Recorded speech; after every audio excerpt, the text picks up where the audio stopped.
திருச்சி மாவட்டம் அத்தானி பகுதியில் இடப்பிரச்சனையில் பெண் உயிரிழந்ததால் உறவினர்கள் சாலை மறியலில் ஈடுபட்டனர்.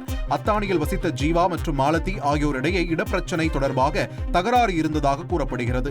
இது தொடர்பான வாக்குவாதத்தில் மாலதியின் மகன் ஹெல்மெட்டால் ஜீவாவை தாக்கியதாக கூறப்படுகிறது. இதனால் 20 நாட்களுக்கும் மேலாக தலைச்சுற்றலால் அவதிப்பட்டு வந்த ஜீவா திடீரென மயங்கி விழுந்த நிலையில் அவர் ஏற்கனவே இறந்துவிட்டதாக மருத்துவர்கள் தெரிவித்தனர். இதனால் ஆத்திரமடைந்த ஜீவாவின் உறவினர்கள் சாலை மறியலில் ஈடுபட்ட நிலையில் வட்டாட்சியர் சமாதானம் செய்து அனுப்பி வைத்தார்.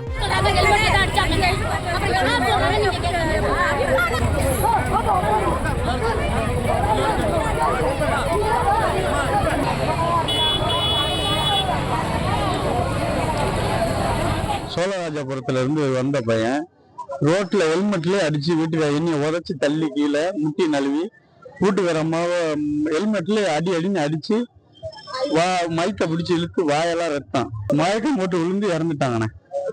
அடிச்சதுனால தானே இறந்துட்டாங்க. அவங்கள உள்ள அவனை ரிமாண்ட் பண்ணி ஆகணும் சார் கண்டிப்பா. இப்ப என் பிள்ளைங்க எல்லாம் அனாதையா நிக்குது. எனக்கு யாரு இருக்கா? நானும் வேலைக்கு போயிருவேன்.